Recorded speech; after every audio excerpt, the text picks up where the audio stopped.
Hi అండి, అందరికీ నమస్కారం అండి. ఫ్రెండ్స్, ఇప్పుడు అందిన వార్త.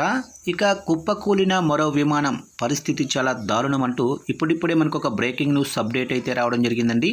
అయితే ఇందుకు సంబంధించిన వివరాలు అయితే మన వీడియోలో తెలుసుకుందామండి. ఎక్కడ ఏంటి అనేది క్లారిటీగా తెలుసుకుందామండి. వీడియో మాత్రం పూర్తి వరకు చూడండి ఫ్రెండ్స్, అప్పుడే మనకి పూర్తి సమాచారం అయితే తెలుస్తుంది. ఇక లేట్ చేయకుండా టాపిక్లోకి వెళ్ళిపోదాము.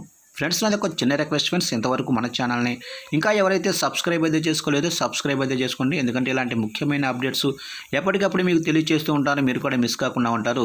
సబ్స్క్రైబ్ అయితే చేసి ఫాలో చేయండి ఫ్రెండ్స్. ఇక లేట్ చేయకుండా టాపిక్లోకి వెళ్ళిపోదాము. ఇక విమానం కుప్పకూలి 15 మంది కన్నుమూత. ఇక కొలంబియాలో విమానం కుప్పకూలి 13 మంది ప్రయాణికులతో పాటు 2 సిబ్బంది కూడా ప్రాణాలు కోల్పోయారు. మృతుల్లో ఆ దేశ శాసనసభ సభ్యుడు డియోజెనెస్ కిటోరో కూడా ఉన్నట్లు అధికారులు తెలిపారు.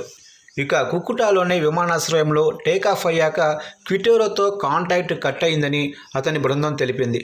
ఇక టేకాఫ్ అయిన 9 నిమిషాలకే ప్రమాదం జరిగినట్లు భావిస్తున్నారు.